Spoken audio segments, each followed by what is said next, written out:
right is the statue of the unknown soldier, and on my left is the eternal flame of African liberation. That is the black bowl with Adinkra symbol. This is all you need to know about it. This is the Independence Square, and this is the Independence Arc. You have probably seen it before, maybe driven past there, taking pictures there, or even watched Ghana's Independence Day celebration being held here. But did you know there is a story behind it? A story about freedom, a story about colonization, a story about Ghana's struggle for independence, and a story about how a newly independent nation wanted to announce to the world that it had entered a new era. Let me brief you.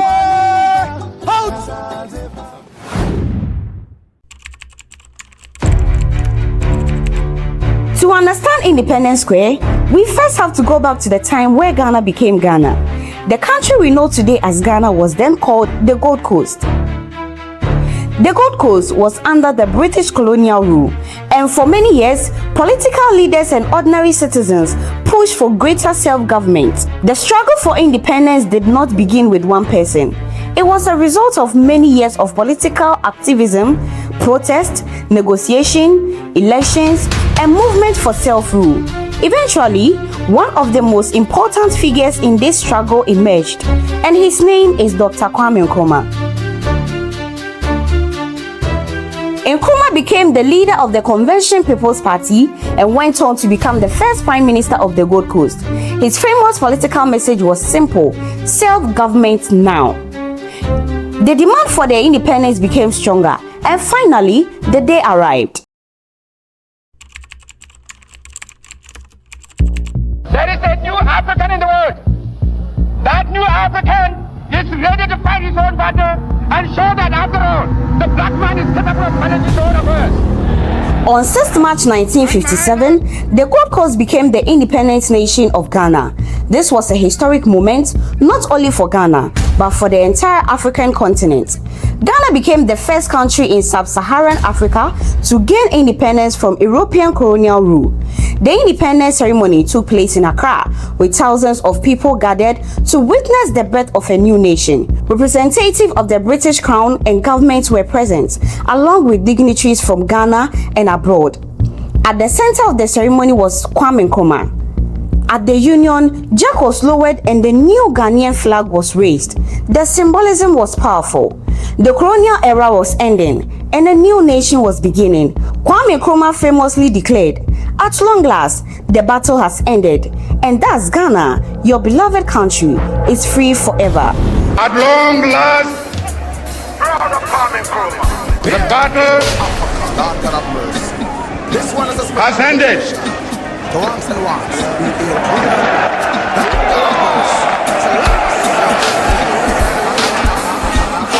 And thus, Ghana, your beloved country, is free forever.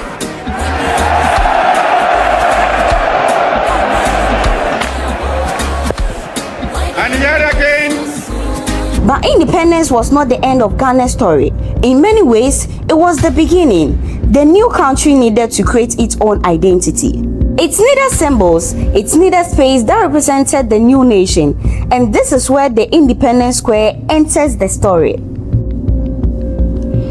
The Independence Square, also known as the Black Star Square, was developed as part of the nation-building project of the Nkrumah era. The square was intended to be more than an open space. It was designed as a national ceremonial ground, a place where Ghanaians could publicly express its independence and sovereignty. The site had previously been associated with colonial era recreational and sporting activities, including horse racing track and cricket grounds. Under Nkrumah's government, the space was transformed into a monumental civic landscape. The idea was powerful.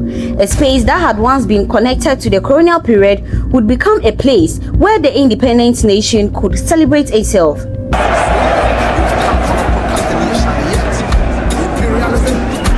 But also, the square became a place for national celebrations, military parades, Independence Day ceremonies, state occasions, and major national gatherings. So, when you stand here today, you are not simply standing in a public space. You are standing in a space that was deliberately created to represent the sovereignty of Ghana. The square and its major structures were completed around the early 1960s, with the complex being ready for the major national and international ceremonial use in 1961. This timing was important because Ghana was preparing to welcome a very significant visitor. In 1961, Queen Elizabeth II visited Ghana. The visit was significant because it represented a completely different relationship between Britain and Ghana. Just a few years earlier, Ghana had been a British colony. Now, Ghana was an independent sovereign state. The Queen was visiting an independent Ghana. The newly developed ceremonial square provided a powerful stage for this new relationship. The visit also helped establish the square as one of the country's most important ceremonial spaces. From this point forward, Independence Square became closely associated with national ceremonies and major state occasions. Disappointment would have been if Her Majesty had not come to Ghana. It all seemed to illustrate the mystique of the monarchy. While Ghana insists on being a republic, makes it clear to the people that Her Majesty is not their queen, all at the airport received her with as much enthusiasm as if she ruled over them by divine right.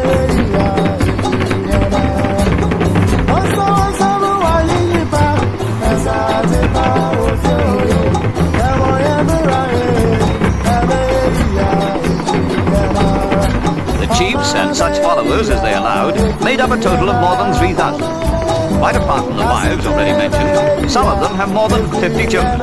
It's as well that most of them stayed at home.